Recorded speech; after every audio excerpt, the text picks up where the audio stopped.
Hello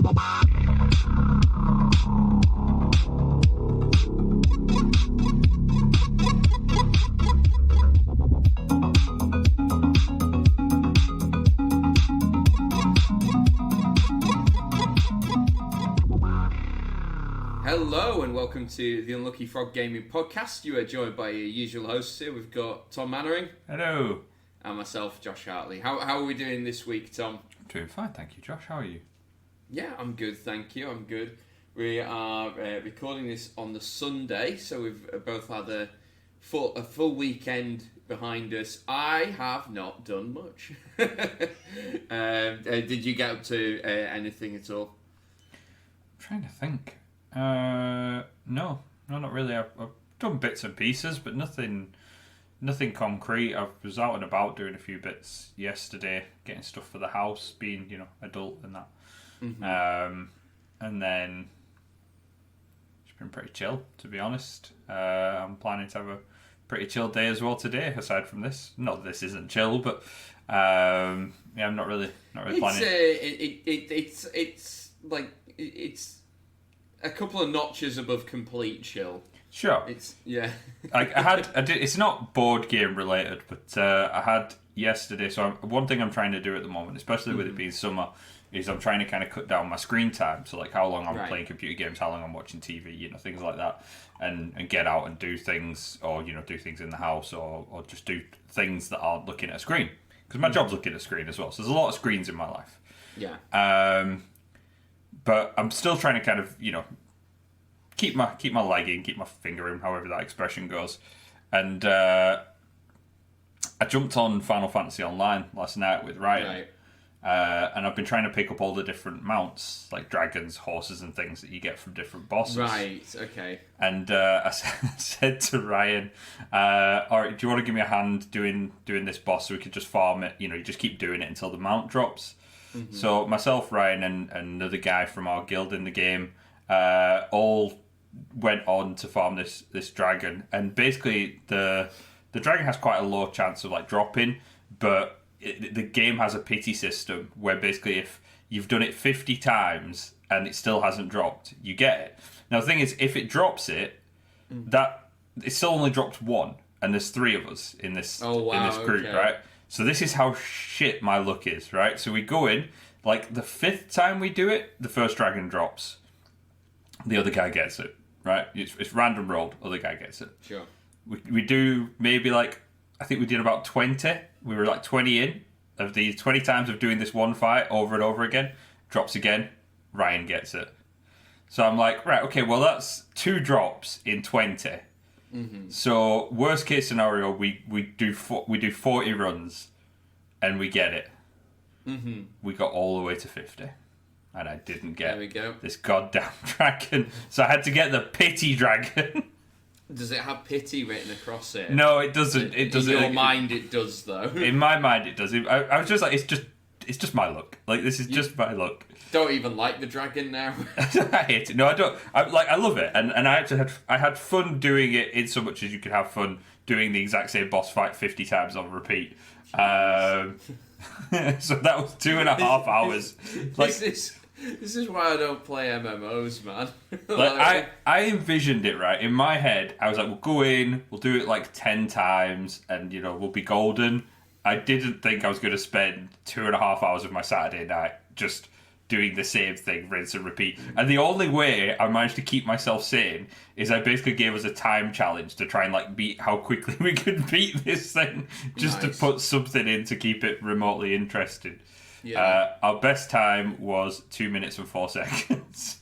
All right, okay. Wouldn't be so bad if all 50 times were 2 minutes and 4 seconds. But I think our worst time was 4 minutes, so it's not too bad. But you got to bear in mind that's 50 times. Exactly. Yeah. Yeah, MMOs are, you kind of accept that if you play that kind of game. But I think nowadays, and not to go on a massive tangent, but it's becoming more and more commonplace because the games want ways to keep you coming back, to keep you playing, to keep you pushing that button. You're like a little hamster at a food button. It's just to keep you in the loop. So yeah, that was my Saturday. Not to massively derail our conversation. Cool. No, I'll quickly just say on the subject of video games, the two I've been playing an awful lot of have been still playing a lot of Warhammer Total War. Absolutely love it. Not much else to say on that subject. But the Vintage Cube is back on Magic Online, so I've been playing that a bit. On the subject of computer games, actually. Sorry, do you want to say something more about your Vintage Cube?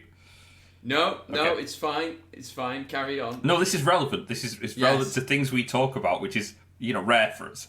There is a 40k computer game being made by the guys who made the Pathfinder isometric games.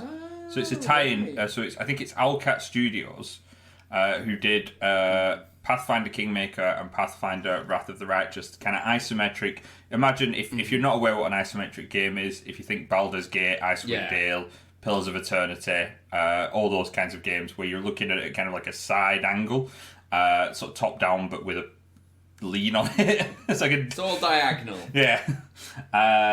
So they've announced, I think it was a couple of weeks ago now, they've announced they're doing a 40k game in that cool. style, which I think that's awesome. Like we've not really had a 40k role-playing game. Like we've had a lot of 40k shooters and we've had some strategies games as well. But we've not really had one where you're playing a character. And I think you're playing a rogue trader in it. Yeah, I was just about to ask. So who is it you play? That would be really cool, playing as a rogue trader in the 41st millennium. Yeah, and like your allies, you get like a Sister of Battle and a Space Marine and an Orc and an Elder and all this all the things that kind of rogue traders have in the lore on their ships because they get really weird, eclectic crews. I'm like I love Owlcat Studios. Like they have this habit. They release their games before they're ready, which is annoying, and I kind of wish they wouldn't do it. But yeah, isn't that all game studios? It's so nowadays, common now. So. It's. We'll just fix it. It's like we'll patch it later, and I'm always of the opinion that I would rather a studio delays a game than releases it unfinished. But I'm also conscious that obviously they're investors, things in the background, schedules for them. Sometimes that's just not really an option. But what they're doing and why it's quite sneaky is they basically make their consumers, the people who are paying them for a product, into beta testers that are paying them.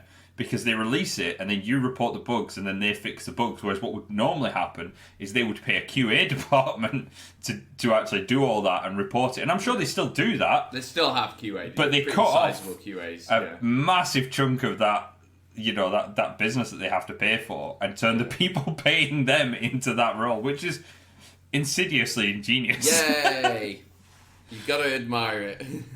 So anyway, enough about computer games. But yeah, I thought that was quite cool because obviously I love Pathfinder. We both love 40k. You love Pathfinder as well. And it's nice to see these worlds kind of coming together in a loose way. Neat. We'll wait with bated breath on that one. Yeah. Before we dive into anything else, Tom, you were saying before we started recording, it is 10 weeks until Tabletop Scotland. It is, yeah. It's creeping up on us very quickly in a good way. One could say an alarming rate. Like I saw the post on Tabletop Scotland's Facebook and I was like, no, that can't be right. So I checked it and I was like, okay, fair enough. Oh yeah.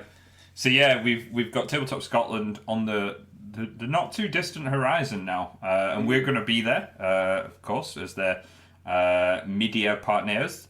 Pronounced. You have to say in a French accent. You do. That Media is. partner. It's part of our contract. Yeah. We don't know who put that clause in. It was a weird one. And we're going to be doing a number of things on the day, and we're going to talk over the next few weeks about some of the things that are going to be going on there as well. But we are going to be doing, and I've had someone ask me about this, so it's a good job we probably do announce this officially. We are going to be doing the pub quiz at Tabletop Scotland. If you've been to the previous events, you will no doubt have had the pleasure or have heard tales of the amazing pub quiz that we did. Yes. We'll be doing this year, so it'll be on the Saturday late afternoon, evening. 9:30 in the bar. Yes. At the Jewers Centre. That's evening. That's not late afternoon. Yeah. Being no, indulgent. it's all good. This will be the first time we do the pub quiz together, to be fair. So I did it with Ben. I did it with Ben the first year, and I couldn't make it the second year. Remember? Oh, that's right. You weren't there last year. You had to run the show. So we've had a full rotation. So it was you and Ben, me and Ben, and then me and you. Yeah. There we go. Yeah. So if you want to, go. People can compare and contrast now. Please don't. If you want to see me abuse Josh in public, where it's legally damning, verbally abuse. We'll see how the night takes. But no, I'm really looking. No, not the belt. Jesus, that went dark.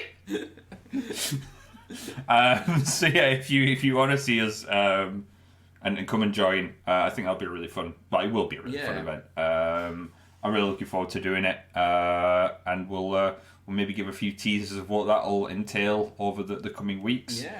Yeah. Of course, that's not the only event happening at the convention. If you go to their webpage, tabletopscotland.co.uk, you can find the event schedule there.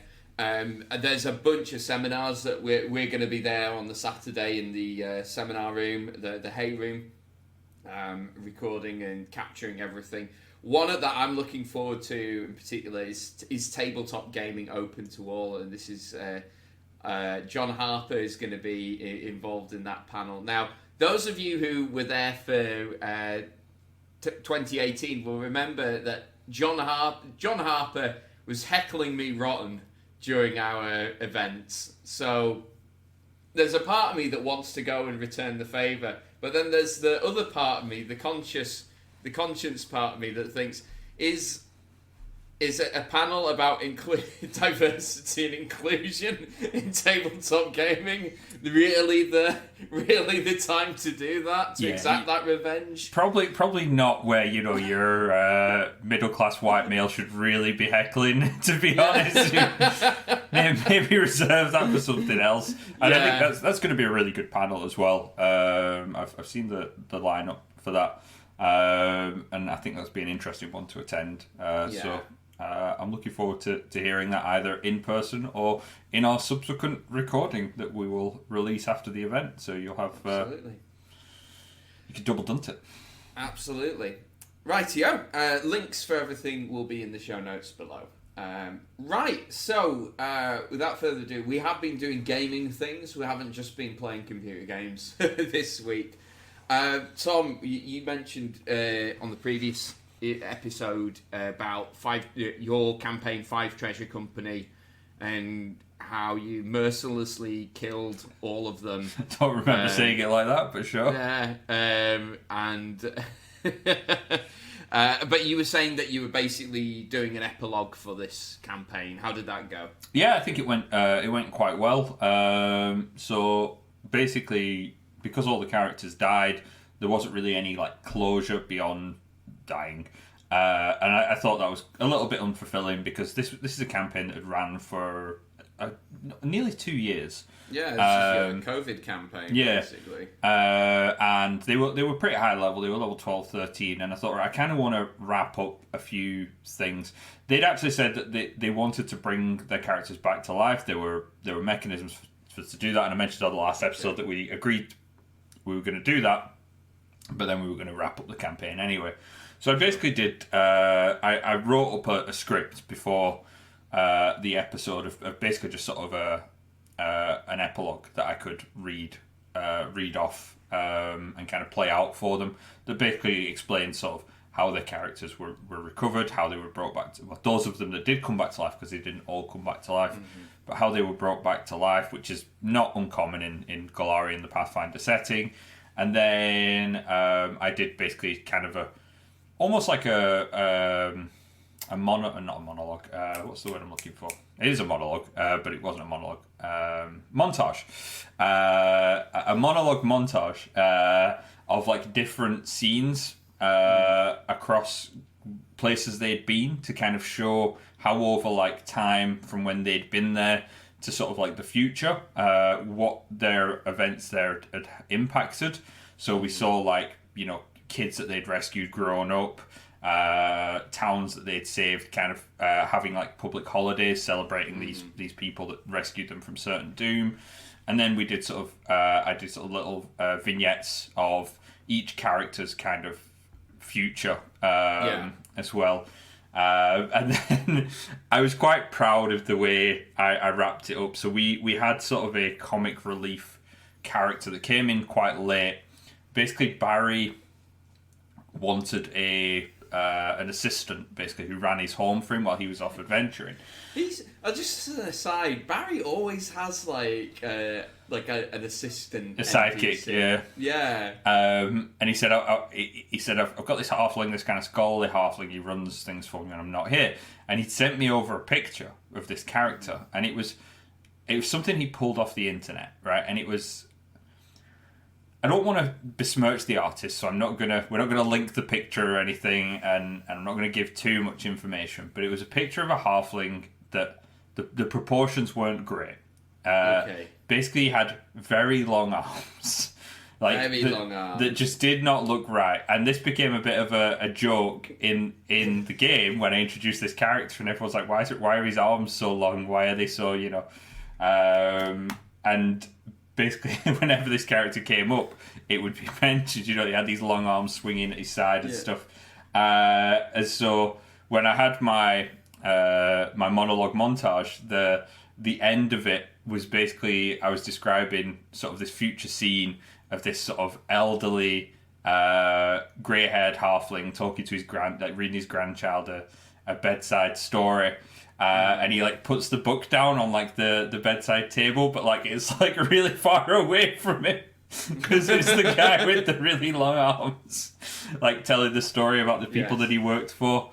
So it ended on kind of a bit of a joke as well, just to kind of leave it on a good tone, which I would recommend. You don't necessarily need to, if you ever do an epilogue for a campaign, you don't have to have a joke at the end of it. Sometimes heartfelt can be really good, and I did try to make parts of mine quite heartfelt and a sort of sincere homage to everything that the characters had done. But I know the group, and the group was always meant to be kind of tongue-in-cheek, so I wanted to make sure it ended as it started, really, with a bit of a joke, and it was really good. It was well received. Will, who plays in the game, said he'd never really had an epilogue for a campaign before, so that was quite nice to give him that experience first time. I know you've been in quite a few of my games, so you've experienced versions. I've had closure, versions of these on a couple of occasions. So yeah, that went really well. I was really happy with it, and we're planning our next game now. We're moving over to 4th edition Warhammer Fantasy. I thought you were going to say 4th edition D&D, and I was just going to be like, why? I don't hate myself. Well, I do, but not for that reason. It's a joke. I'm fine. No, it's good. Anyway, on the subject of D&D, quick tangent there. I believe you have run another game, Josh. Yeah. We finished off the Hunt for the Thessal Hydra on Friday night with so this is the group of guys who have never really played D&D before. So we started just at the final dungeon, and they bossed it. Yeah. They were basically able to sneak up on it, and they got a surprise round in, and within the surprise round, at the start of this campaign. So, to give a bit more background, if you haven't listened to previous episodes, this is the Stranger Things starter set that they released a couple of years ago, and the campaign that comes in it is written as if one of the characters, Mike Wheeler from Stranger Things, had written this campaign. And I'm wondering if that's informed some of the sort of strange decisions that are in it, because we talked about the randomly generated dungeon, which sounds cool, but in practice was a bit tedious. And one of the other things is the characters get given a MacGuffin, right at the start. They get given a magic sword that is super good against the Thessal Hydra, providing they don't piss off the guy who's asking them to do this.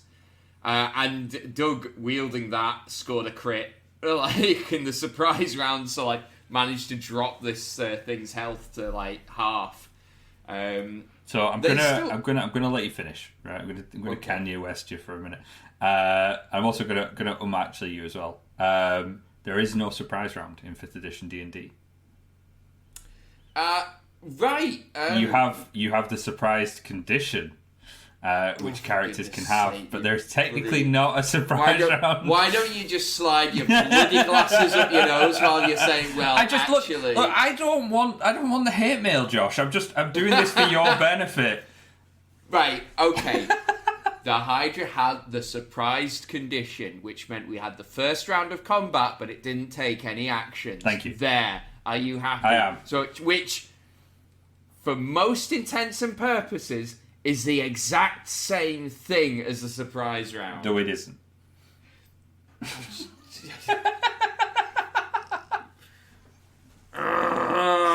Carry on with your story. Had a magic sword, killed the Thessal Hydra with a crit. Yes.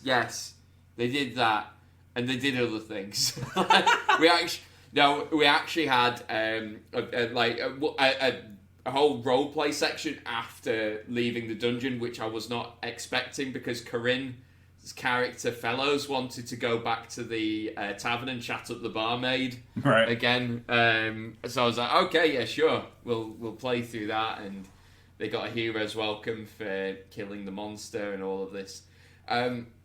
The nice thing is, everyone enjoyed it, and we are going to do a proper campaign. So I'm back to sort of my initial umming and ahhing of which campaign to do, because I was leaning towards Curse of Strahd, but the more I think about it, the more I think that maybe that's certainly not the way to go immediately. Maybe we do a shorter campaign and we somehow jump in to Curse of Strahd at a higher level.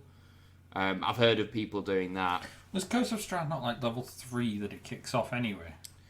No, you run it from level 1, but the first quest, the Death House, gets you up to level 3. Right. So you could jump in at level 3. I've been told there's a way of jumping in at level 5 as well. You start them in a different location in Barovia, basically, and I think that might be what I do. Apparently, the campaign in the Essentials kit is really good, particularly for like new players and new DMs, and that gets you to level 5. And it has a bit of everything in. You get to fight a dragon at the end of it as well, which is always quite satisfying. You know, it's a bit like that moment in a movie where someone says the title of the movie, like roll credits, Dungeons and Dragons. Yeah. I think you should try and in every game you run, every session you run, you should try and get the lines Dungeons and Dragons in there somehow. Oh my god. That'd be very difficult. It would. Yeah, I don't think I could do it, to be honest. Yeah. I mean, do you have any further thoughts or suggestions on what I should do with that? We are going to have like a session 0 where we build the characters, so obviously that's going to be my opportunity to talk to the players as to what they want. I think you've got, that's definitely going to be important, that conversation of, what kind of game do they want. If they're not really interested in a horror game, Curse of Strahd is not the right way to go. So, you can pitch to them, but you've got to be careful because you don't want your pitch to them to sort of agree with it just because you're pitching it. You kind of can't pitch too hard for any one thing. Like you should. It's a really weird tightrope to walk because you're, on the one hand, you want to do something you're excited about, but on the other hand, you want to make sure your players are excited about it. So you've got to kind of find a middle ground for it when you're pitching it. So I think if it were me, I maybe wouldn't even tell them necessarily it was Curse of Strahd. Some of them might know that already, and that's fine. Yeah. But I would pitch more themes, So okay. So what are you more excited about? Are you more excited about? Would you like a horror theme? Would you like kind of a political theme? Would you like a sort of standard dungeon crawly theme? Because you've got loads of modules that are in that kind of vein. Do you want something quite grounded? Do you want something quite epic? Maybe even go even more open and say, what kind of fantasy stuff excites you? What films do you like? What TV shows do you like? What kind of game would you like to play within that? And then you kind of narrow that down. So if you get people going, I love Game of Thrones and I love Harry Potter, by way of example, you can kind of bring that down to kind of like, maybe like a political intrigue school thing where Strixhaven would be quite a good fit for that. Or if you've got someone who's like, I love like Castlevania, then you've got a shoe in to something like Ravenloft there. So you do need to kind of feel out your group a little bit. If they're being very vague, which some groups annoyingly will be, then you can maybe start to kind of say, well, these are solid options, that I've got. So you could say, this is what this is what this is, which one excites you more? Which is what I tend to do with you guys, because you're a very indecisive bunch. Is I'll say these are, 3 or 4 options for you to choose from. Here's a brief encapsulation of what that would entail. But I think going for something like the Essentials kit out the gate is a really good start. It gets you.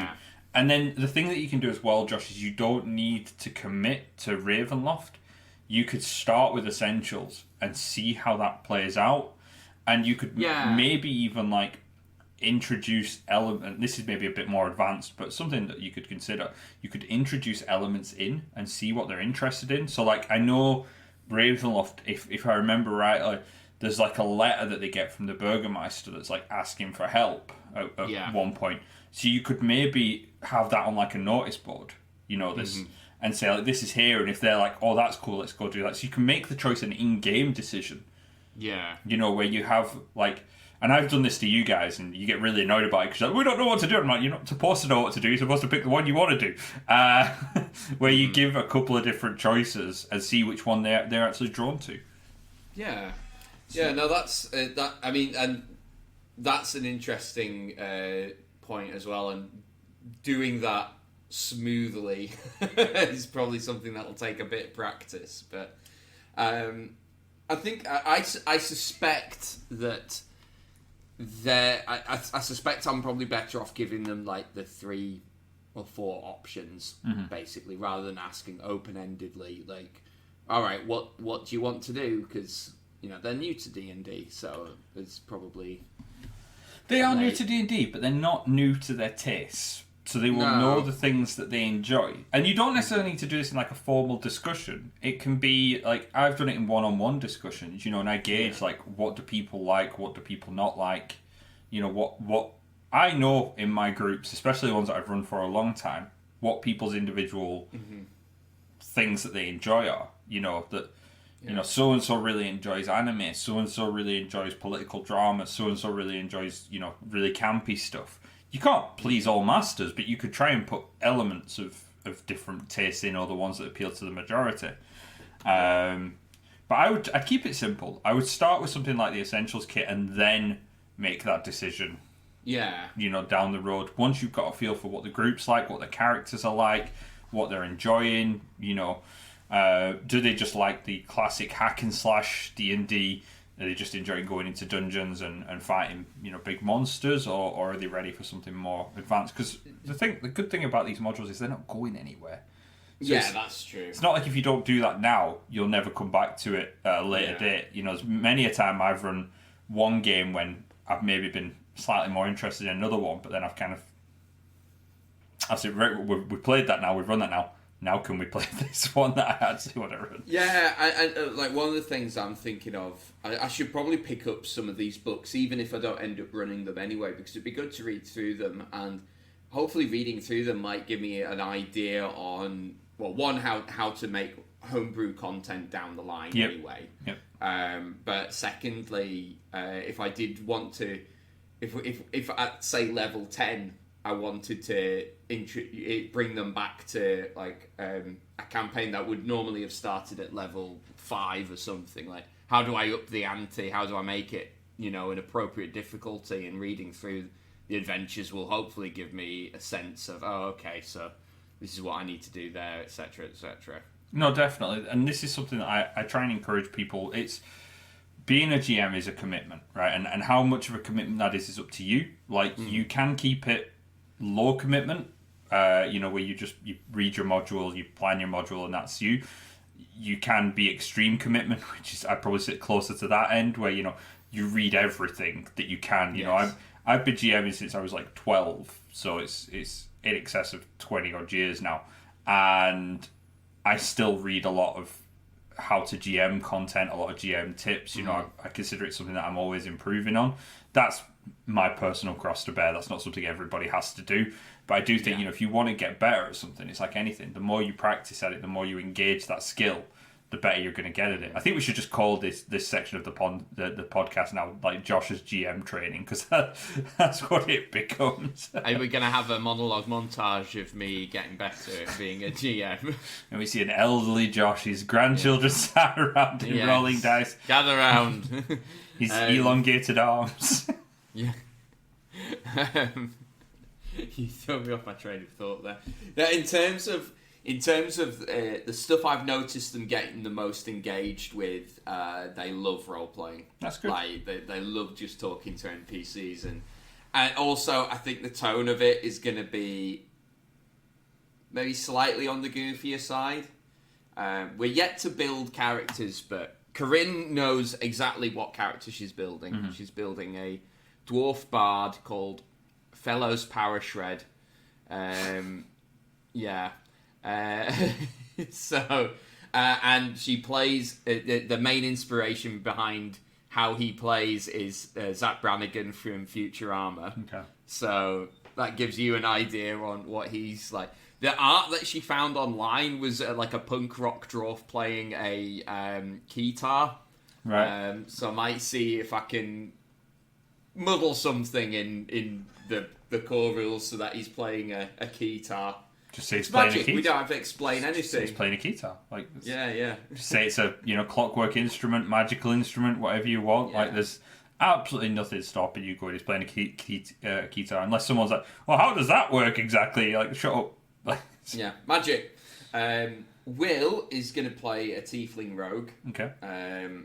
More of a he's sort of the background for his character as well, and they're a thespian, right. Sort of an actor, and I think they're figuring out a way that the two of the fellows, and I'm sorry, Will, if you're listening to this, but I couldn't remember the name that you've given your tiefling, but how those two know each other. Right. And we spoke on a previous week about Susan and her character Rattus, which will be rat folk something.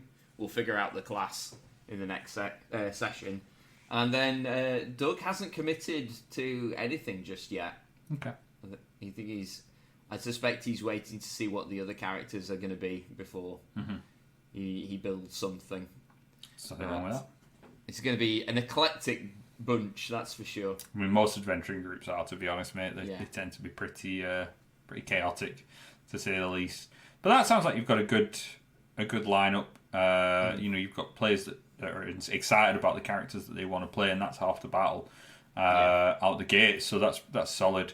It does sound certainly to me that it's going to be a bit more tongue in cheek. I'm not sure that's going to be Ravenloft material, but who knows? I mean, you could. As the director Sam Raimi says, there's a very thin line between comedy and horror. There is, and you could certainly go for more of a. Oh, what is it? The Mel Brooks gothic horror film. It's not actually gothic horror. Young Frankenstein. Young Frankenstein, that's the one. Or of course, you've got Dracula. Dracula. That's probably a film as well. Dracula, is it Dead and Loving It? Yeah. The one with Leslie Nielsen as Dracula. That was Mel Brooks as well, wasn't it? Is there not an Eddie Murphy film as well where he's a vampire? If memory serves. I can't even remember. Vampire in New York or Vampire in Brooklyn or something like that. But like Evil Dead 2, like I maintain, is a hilarious film, and that is a full-on horror. Yeah. I do agree. I just I don't know. It could be really cool. Like a dwarf with a keytar in the middle of Castle Ravenloft is going to be a sight to behold. Playing some Castlevania music on his keytar. It would certainly work. That does sound good, though. I'm interested to see what they all finally settle on. And It's Panzer. I think I am going to look at picking up the Essentials kit, though, because I think, if nothing else, it's quite cheap online. 20 quid. As well. Yes, how much? 20 quid. Yeah, no-brainer. Yeah. And it'll give me more rule books that I can share with the other players so that they've got things to reference as well. Mm-hmm. All good stuff to have, to be honest. Yeah. Righty-o. On that note, shall we draw this episode to a close, sir? Let's do it. Rightio. Well, as always, guys, thank you very much for listening. And until next time, take care. Bye. Bye.